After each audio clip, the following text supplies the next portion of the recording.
My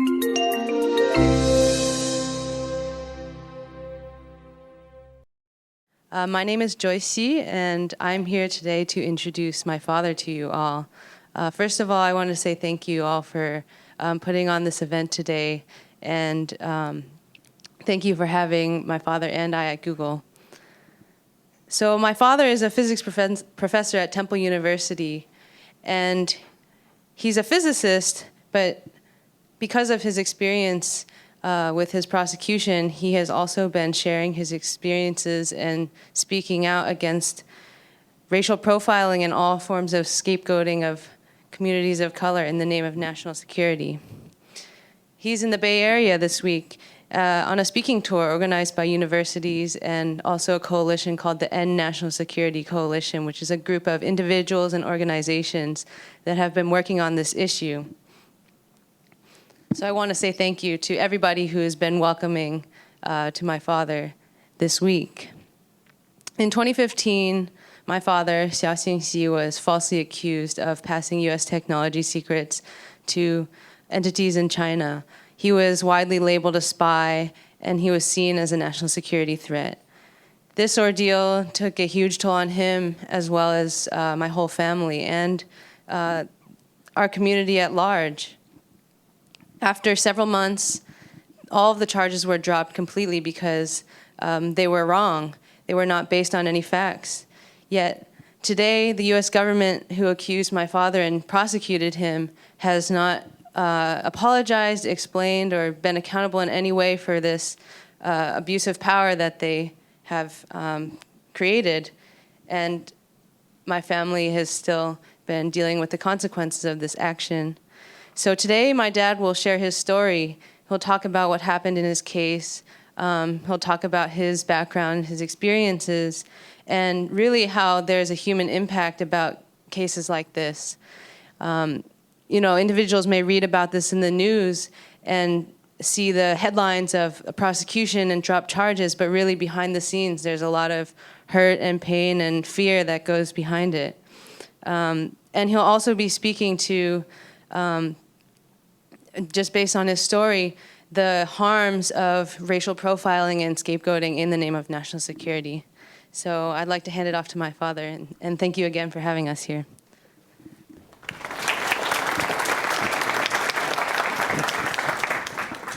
Thank you, and thank you, Bob, for hosting us at Google. So I'm thrilled here to be here and talk about my experience of being accused by the US government as a Chinese spy. And why does it still matter anymore now that the case has been dropped?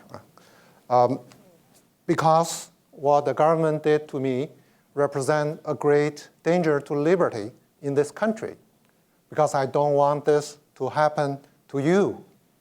If we don't speak up against the practice of racial profiling, what happened to me could happen to anybody. So first, let me give you a little bit of my background. I'm a first-generation immigrant. I was born in Beijing in 1957. When I was 9, the Cultural Revolution broke out, and I often studied by myself at home because there was not much to learn at school. And like many Chinese youth, I was sent to the countryside after high school, and I would continue study after a day's hard work, hard labor. After the end of the Cultural Revolution, I entered the Peking University and spent 9 years there, where I met and married a fellow graduate student and got my PhD in physics. We came to the United States in 1989 for better career opportunity and a better life. And in 1995, we joined Penn State. And so after many years and $2, and here you see Joyce and Sarah, we realized that our home is here and our careers are here. So we decided to become US citizens. In 2009, I moved to Temple University and built my research group there. Just to give you some idea about the research I'm doing, here are some of the most important papers I have published over a period of 30 years. It's about thin films, about 100,000 of an inch thick. And I have studied materials, a wide range of materials, from superconductors to ferroelectrics, from borides to oxide. America has given me the opportunity to a level that in my profession that I would not have imagined when I was a youngster in China. And so May 20, 2015 is a normal busy day for me, filled with my work, my teaching, and my administrative duty as chair of the physics department. And Joyce just came back home a day later from college for a few days, and Sarah was anxious about her dental surgery the next day. And I gave a public lecture at a science festival called the Pine of Science at dinner time. And then I went to the Philadelphia airport to pick up my wife, who came back from an overseas conference trip. And by the time we made a plan that we will all visit a famous Korean restaurant for fried chicken, it was already way past midnight. And a few hours later, our life would be suddenly and forever changed when I was woken up by loud knocks on my door. It was May 21st, 2015, before 7 o'clock in the morning. The knocks on the door, the pounding on the door were so loud and urgent that I ran to open the door without even fully dressed. And I saw many people outside my house. Some were armed, and some had a battering ram ready to take down my door. An FBI agent showed me his badge, asked my name, and announced my arrest. And another agent turned me around and put handcuffs on me. And I was in total shock, and thought there must be a mistake. It must be a mistaken identity. So I asked them for what I was arrested, and they wouldn't tell me. And in the meantime, the armed agent in bulletproof vest burst into my house, running about and rounding up my daughter, my wife, and the two daughters. And one by one, they came out of their bedrooms at gunpoint with their hands raised. And I was really worried that how frightening this must be to them. But I could not have a word with them. And later I learned from my wife that her top thought at that time was to protect the 12-year-old Sarah from possible mental damages. So the FBI agent let me put on a shirt and let me out of my house in front of my family. And I had no idea when I would be able to see them again. Because in the Cultural Revolution in China, it was not unusual for people to be taken away and could not see their family for a long time. So at FBI field office in Philadelphia, I was subjected to fingerprinting, mugshots, and interrogation. And when I was transferred to the US Marshal Service to wait for my first court appearance, I was ordered to strip naked, bend over against the wall, so that a US Marshal could check whether I hid anything in my body. I was in handcuffs all the time, except when I was using a restroom or locked up in a cell. During the 2-hour interrogation, I was handcuffed to the table that I was sitting at. At the end of the interrogation, the FBI agent finally told me that I was charged for having made a pocket heater a device that was covered by a non-disclosure agreement with a Chinese company with a Chinese collaborator. And I said immediately, that's absurd. The fact is that I had never shared the Pocky Heater information with anybody in China. And I was shocked and think that, how could the government do this to me? They charge me for crimes, and they use these techniques for violent criminals to me and to my family without a thread of truth in their accusation. So I was really shocked. And to that, the FBI agent said tauntingly, I'm sure the whole thing today has been surprising.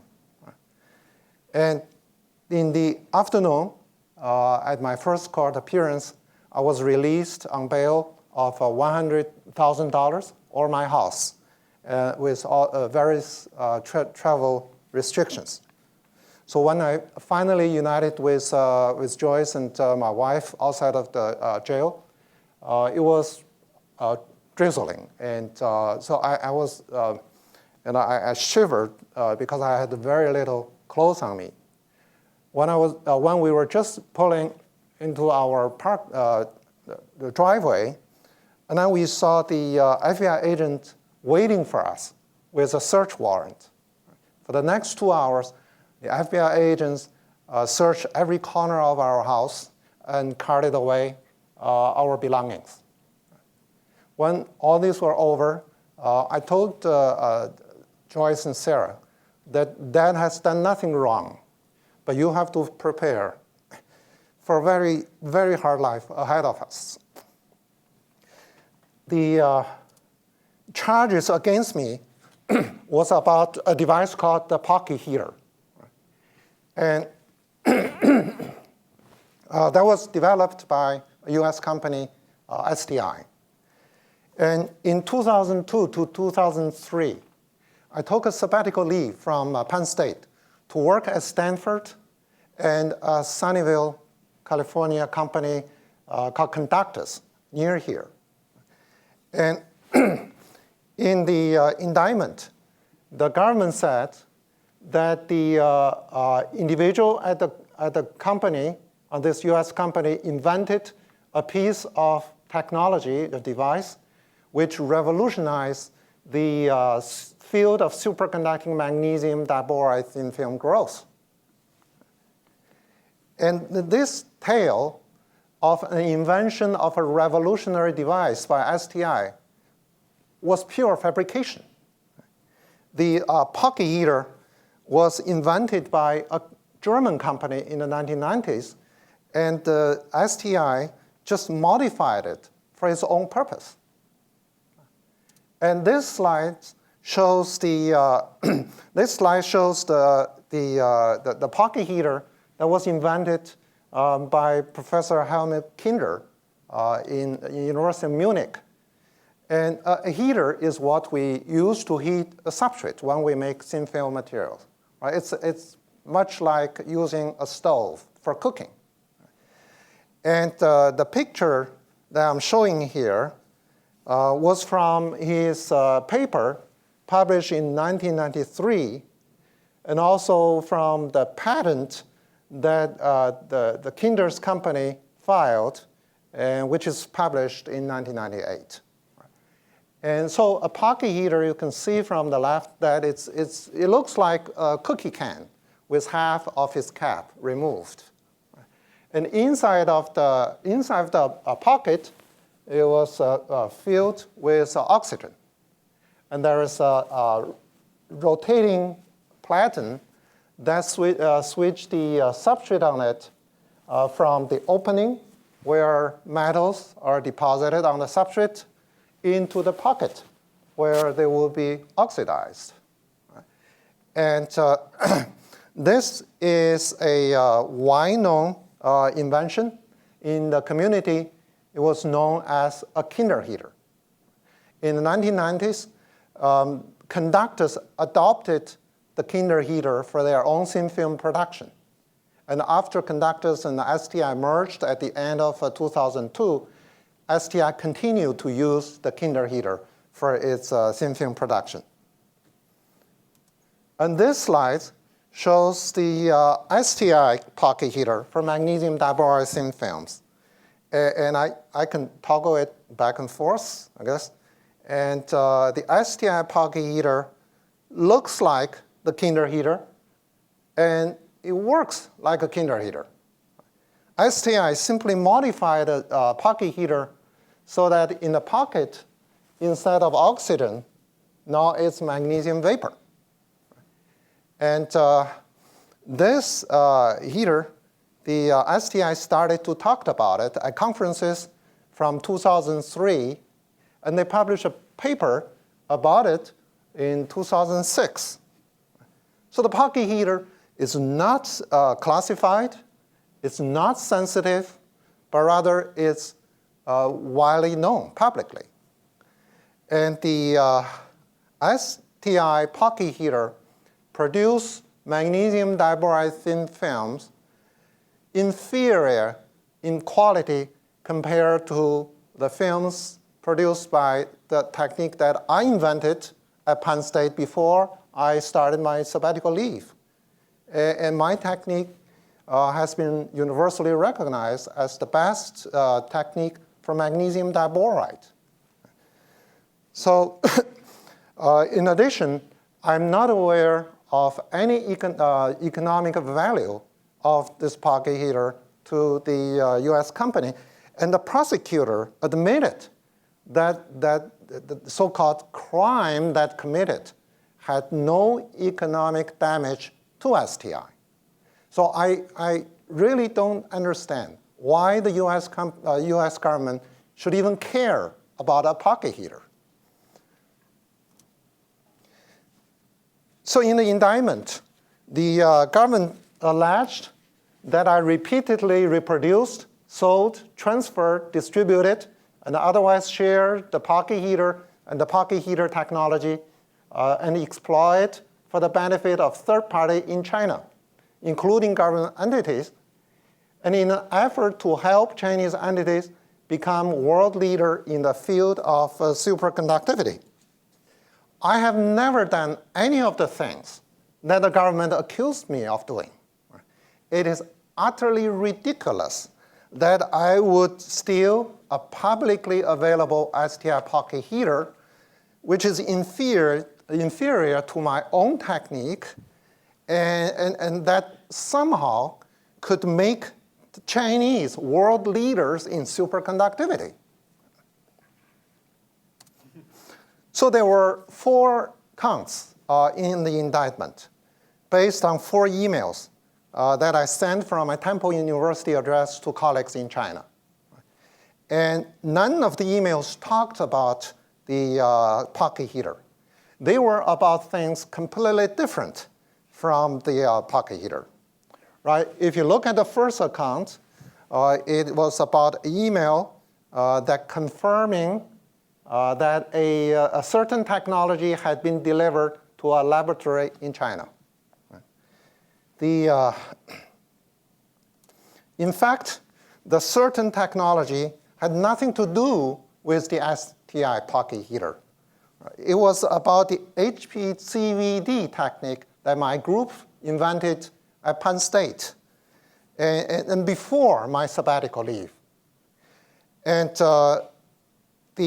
my collaborators fabricated this system with a local Chinese manufacturer, with the help from me and my former postdoc. And there's nothing secretive and sensitive about HPCVD. Right? Even the New York Times covered it when we first published our paper about HPCVD. And from its invention in 2002 to 2010, that's when my email was written, I have published 91 papers and given 90 talks about the HPCVD and thin films that was grown by HPCVD. And the emails that I was sending to my Chinese colleagues was about using HPCVD for SRF cavities. You may have heard about the Higgs boson, which was discovered in 2012 at the Large Hadron Collider. And even before that, a team of physicists led by Barry Barish, who got a Nobel Prize this year for the discovery of the gravitational wave by LIGO. By the way, the discovery of the Higgs boson won the theorists that predicted its existence the 2013 Nobel Prize. And as I said, the design team by Barry Barish had decided that this the International Linear Collider, or ILC, will use SRF cavities, which is shown in the picture down here. So the collaboration that I have with my Chinese colleague was about using HPCVD to coat the inside wall of this cavity with magnesium diboride. You cannot do it with STI Pocky Heater, which are for flat, thin films. And count 2 to count 4 are even more bizarre, right?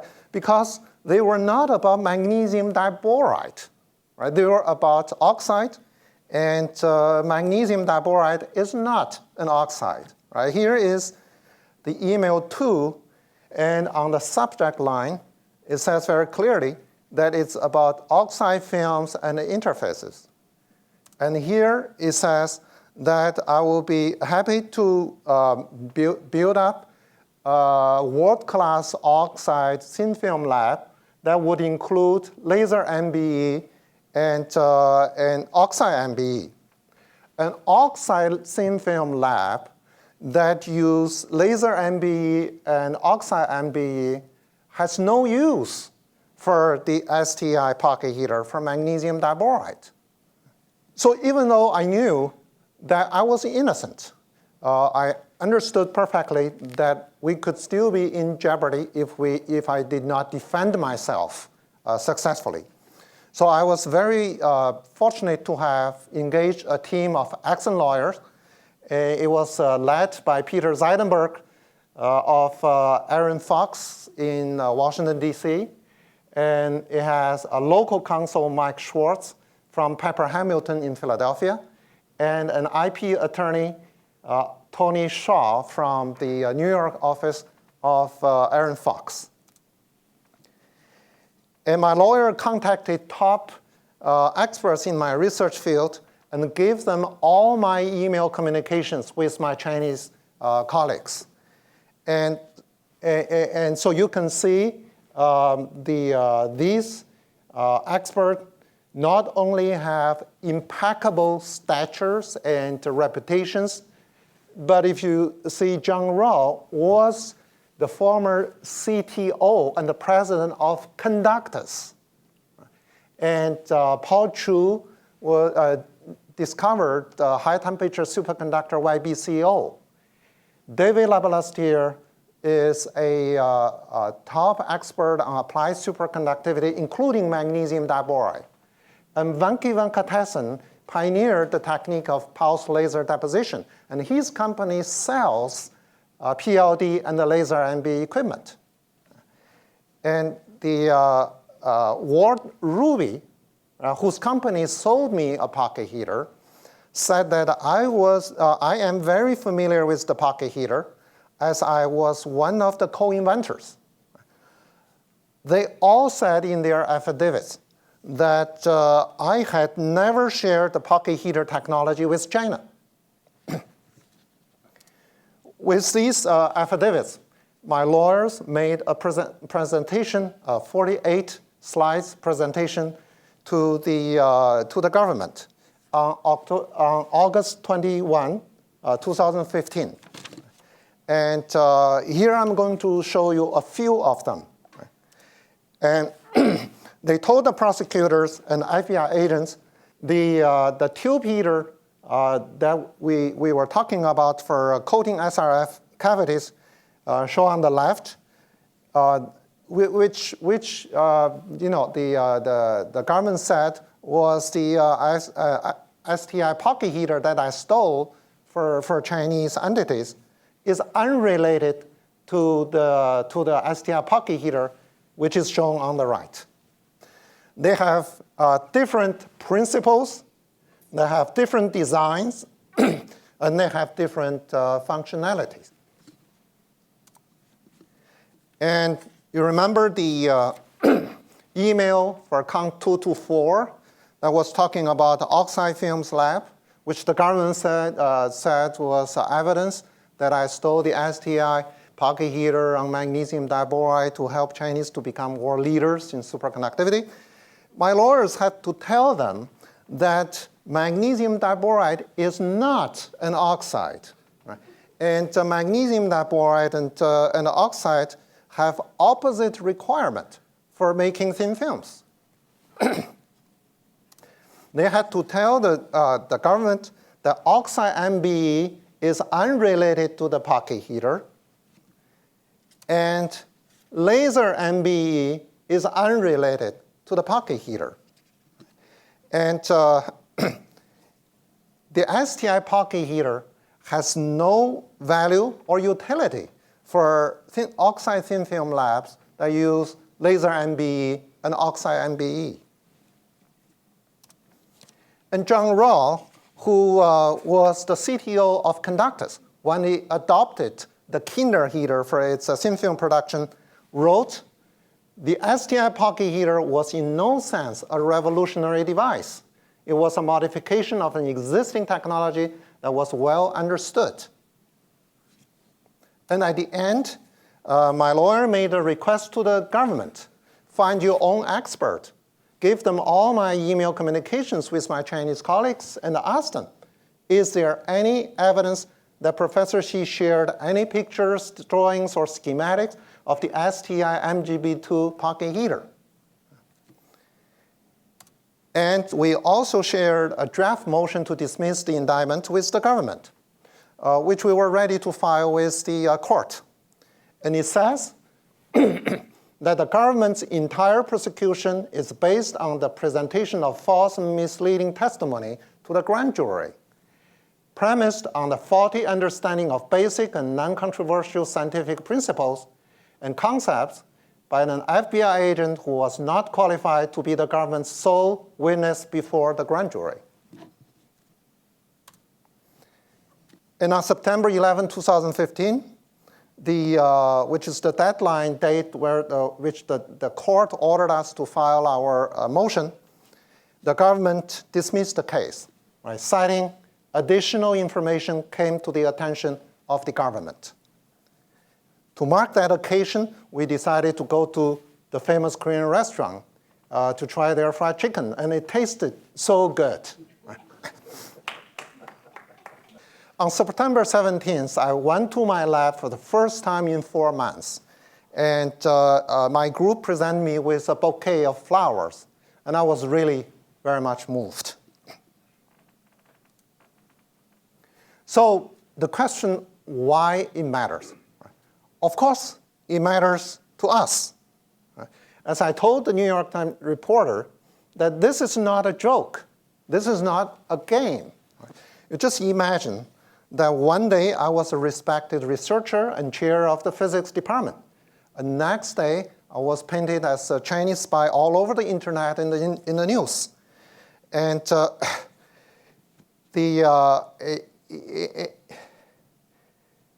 and that's made us think that everything that I had worked for 30 years, right, my reputation, and our livelihood and my career would all be gone. And so that sudden blow was enough to crush anybody. But the pressure that accumulate every day, day in, day out, were even worse. And we ask ourselves, I ask myself, how would my family live if I go to prison? And how would I spend the rest of my life knowing that my career will be finished? And we wonder, was the FBI still surveilling me? And would it be safe for me to go out? And also, this thought has never left my mind. And it weighed very heavily on all of us. And friends and colleagues stopped talking to me, and I could not see and talk to my students.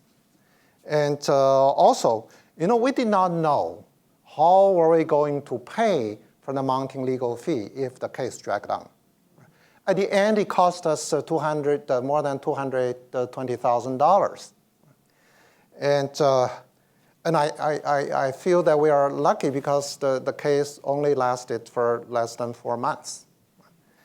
And so you can imagine that our emotions just go through the roller coasters, like a roller coasters, right? We were outraged and defiance and disbelief. And then, go to worries and frustrations and then scares and despair. It was really a nightmare that I do not wish to see any innocent American to go through. But it's more than us, more than just us.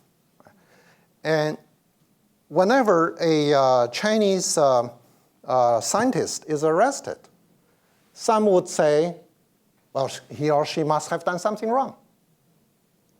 I would say to them, you don't need to have done anything wrong. It could happen to you. Right? It could happen to anybody. So what did I do wrong? What I was doing was I was doing my job as a university professor, which is to create and disseminate knowledge for the benefit of the public, the humankind. And my collaboration with Chinese colleagues are for advancing sciences for publications, and it was never for financial gains. Well, you may ask, what about the key technology you developed using government funding, right? Or, Defense Department funding? Well, I do not expect you to read every word on this slide, but the principle of freedom to publish and disseminate is so fundamental to US universities that most of them, right, including Temple University, do not accept funding if that restricts its faculty to publish and disseminate the result of their research. And I have never done research that involves sensitive, classified, or protected information, or the export-controlled technologies. And in addition, the collaboration with Chinese colleagues is encouraged by the US government. And in a report from the Department of State to the Congress, it says that the US-China science and technology cooperation accelerated scientific progress in the United States, providing significant direct benefit to a range of US technical agencies.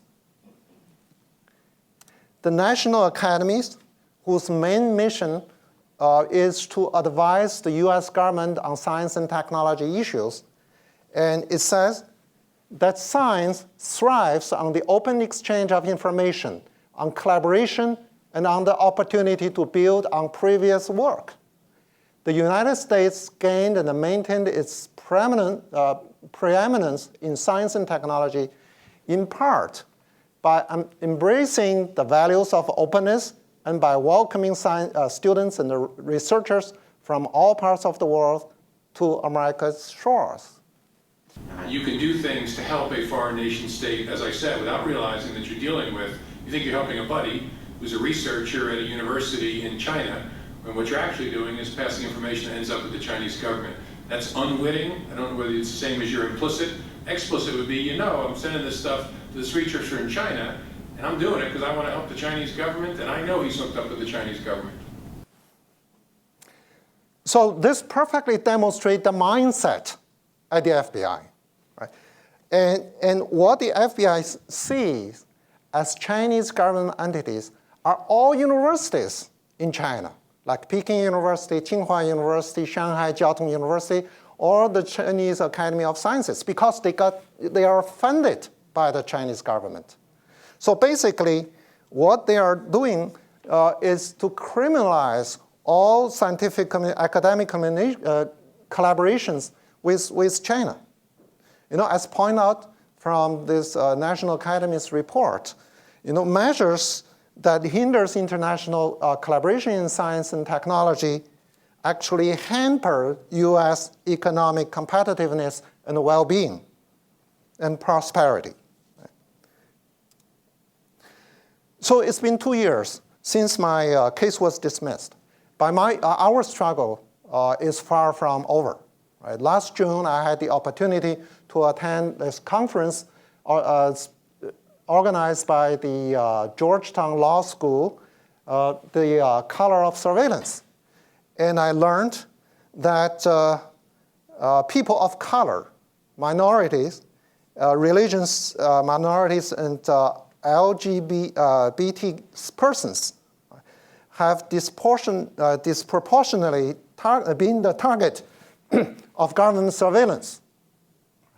In my case, right, we knew that the FBI had all my emails. Right? They listened to my phone calls, and they conducted intense electronic surveillance and physical searches against me, pursuant to FISA, right, the Foreign Intelligence Surveillance Act. And my case started as a national security case, and it changed to a criminal case at some point. What we don't know is why. Why they are targeting me. Once I was prosecuted, despite being innocent, our peace of mind is gone forever. So even now, we are living under constant concern that the government is still reading my emails, listening to my phone calls, and anything I say and write could be twisted by the government as a reason to charge me. Just like a Chinese saying, to pick bones out of an egg.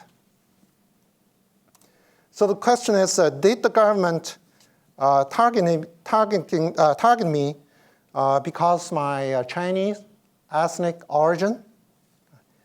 And is that because of my visit to China, to my aging mother, my friends, my relatives? So my lawyer, Peter Zeidenberg, said, if he was Canadian American or French American, or he was from the UK, would this have ever got on the government's radar? I don't believe so. And when I met my local counsel, Mike Schwartz, for the first time, and I told him that I didn't do anything that the government charged me of doing. And he asked me, have you made money from your collaborations with Chinese colleagues? And I said, no. And he then said, it must be because you are from China. So what is alarming is that my case is not the only such cases. There was the National Weather Service hydrologist Sherry Chen. There was Guo Jingcao and Shui Li, the Eli Lilly scientist. Right? There's a pattern that the scientists of Chinese origin are being charged, and just for it to be dropped later on without explanation. And so this has prompted many people, like members of the Congress, the US Commission on Civil Rights, and many civil rights organizations to ask the Department of Justice to investigate whether race and ethnicity and national origin had anything to do with these kind of false charges. So one point I want to say is that the racial profiling is not just a Chinese-American issue, but an issue for all Americans, right? I will just put this borrowed and modified lines from Martin Miller up here for you to read. And then I will tell you what an African-American student wrote to me after he listened to a talk that I gave at the University of Maryland about my ordeal. Right? He wrote in his email that I cannot pretend to know what you feel or struggle with. I have been trained my whole life knowing that situations such as yours could happen to me.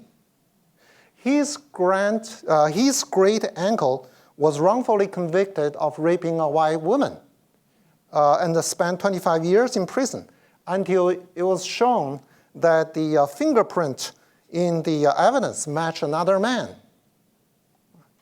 So if race-based persecution and prosecution exist, this, for any ethnic group of Americans, this practice infringe on the constitutional rights of all Americans. So I want to quote this opinion of the Supreme Court Associate Justice Louis Brandeis in its opinion in the wiretapping case of Olmstead versus United States in 1928. Right? He said that the greatest dangers to liberty lurk in the insidious encroachment by men of zeal, well-meaning but without understanding. So the men of zeal in my case obviously were without understanding, right? Quite literally. But also that the man of zeal can also be malicious, right? Not well-meaning. And I will say that persecution and prosecution based on race and ethnic origin, ethnicity and the national origin are definitely not well-meaning. So that is, that is why, I asked this question, why it matters, right? Because cases of like mine do not protect our intellectual properties. They threaten the academic freedom. They hamper the U.S. research enterprise and economic well-being. Right? And they undermine people's confidence in America's legal system, and they terrorize Chinese American and the scientific communities. And they endanger the liberty that we cherish so much in this country. That is why I'm telling my story. What happened to me could happen to you unless we all speak up as one against racial profiling, right? In government surveillance and in law enforcement, right? We have to work together to stop this injustice of racial profiling. Thank you very much.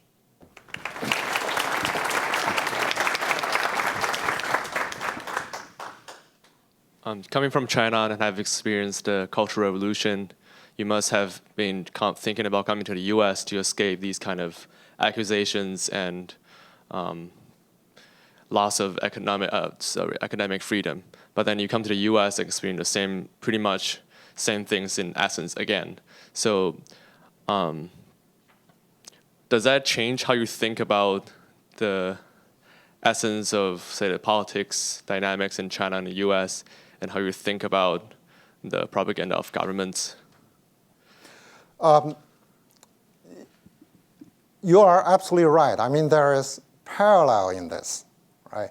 And I can even tell you a story that illustrates this parallel. Right?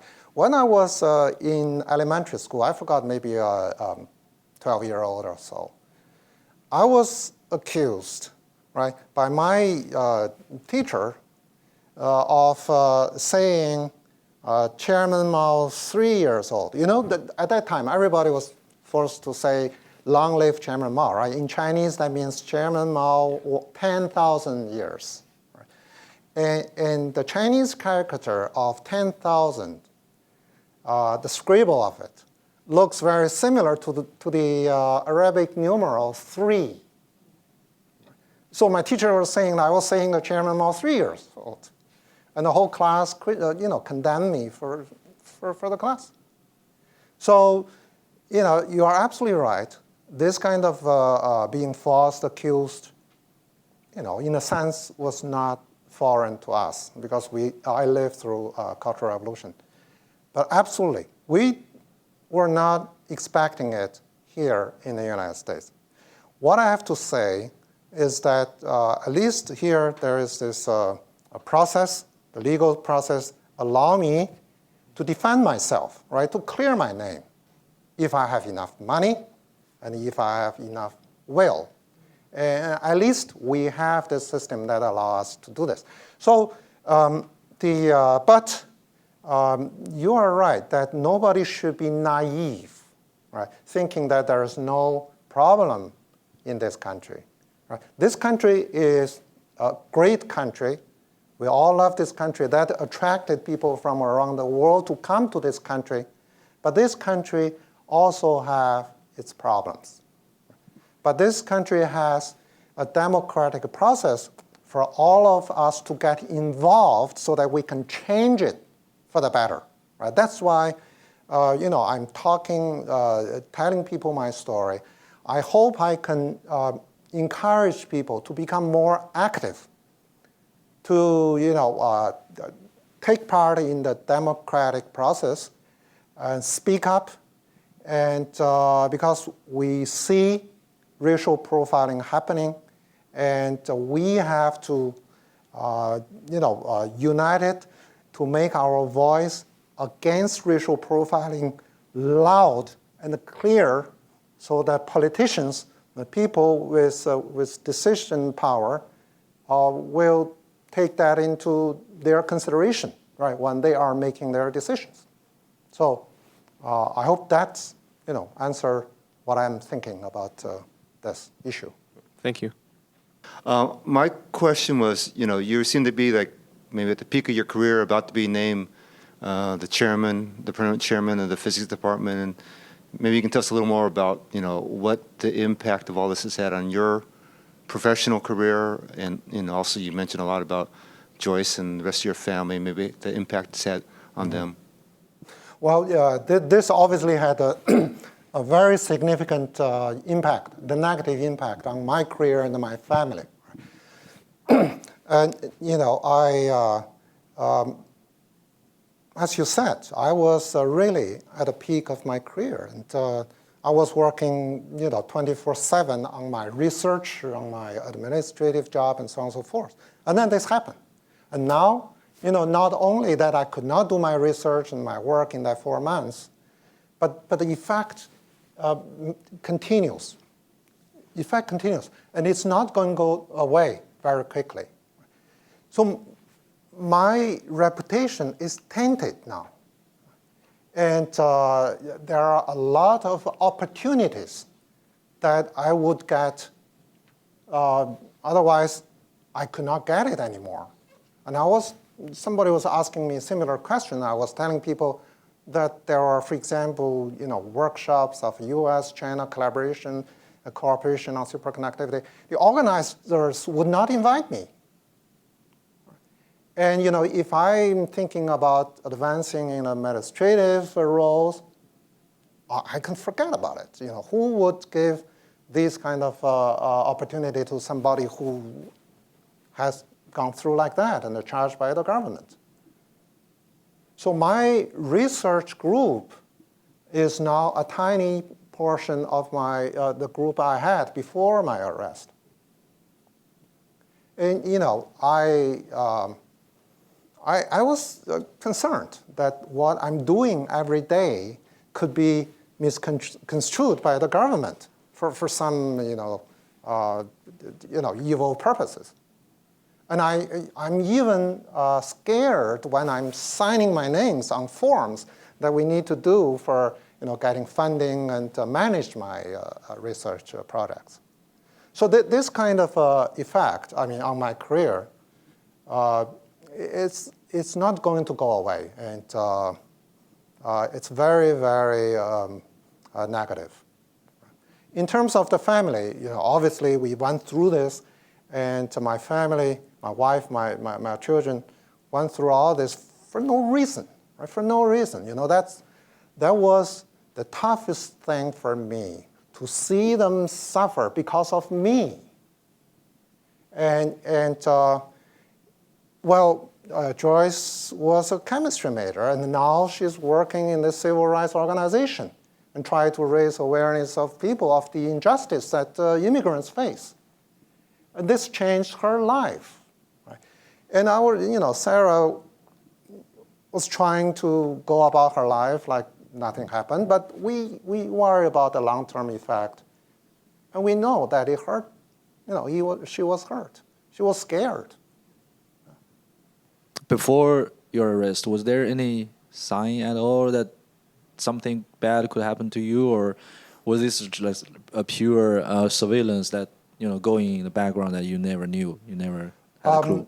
There was no sign, right? The very first thought that I opened the door, see all these people there, was that this must be a mistake, right? They must mix up people's name.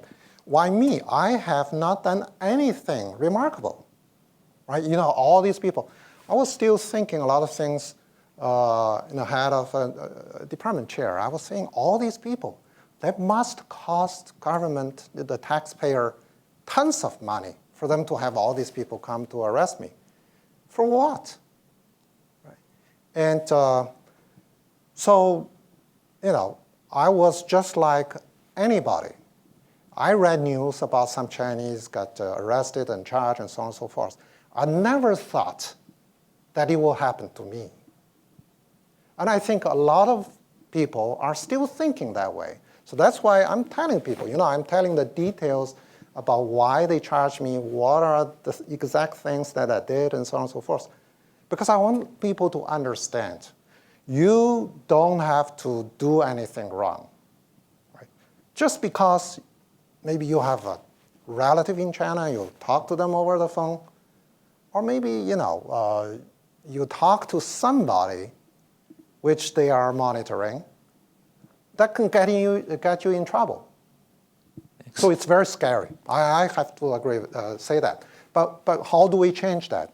Right? This is going to happen. The only way we can change that is we all unite together and speak up, and to make ourselves a big voice that the politicians have to worry about. They have to care about our interests and so on. That's what the democracy is all about. Right? So that's why I'm talking. Right? Every time I talk to people, I reach certain number of people. And I'm doing this because I recognize we just have to let more and more and more people be aware of such injustice. And everybody united together, not just Chinese American, Asian American, but African American, Muslim American, of all the people who suffer from this kind of injustice, and united together and change it. And only then, when the law enforcement want to do something, they have to be, at least there shouldn't be a policy that go after particular group of Americans. Okay. Well, thank you again, Professor Xi. I really appreciate you fighting against injustice, relating this to racial injustice across America. Are there things that, hearing your story is great. It makes us feel more angry and wanting to do something. So how can we learn more? How can we find how to help you and help what you're working on? As a matter of fact, there are organizations like the Coalition to End the National Security Scapegoating, and many other, the Asian American and all, the civil rights organizations from other minority groups. I think what people can do is to at least pay attention to it. Probably go to the event And then, once there are more and more people are doing this, then it becomes something that, that can have an influence. One thing I have to say is that in my ordeal, the several members of the U.S. Congress who are, Asian Americans have been very, very supportive, and to ask the Attorney General and ask the Director of FBI whether racial profiling it was a factor in all these cases. And we need more people in that position, right, to ask these questions so that our interest can be taken care of. So vote, right? Whenever go vote. It doesn't matter you vote for Democrat or you vote for Republican. It doesn't matter. As long as we all go vote, then politicians have to take us seriously. Thank you. Thank you for the opportunity. Thank you.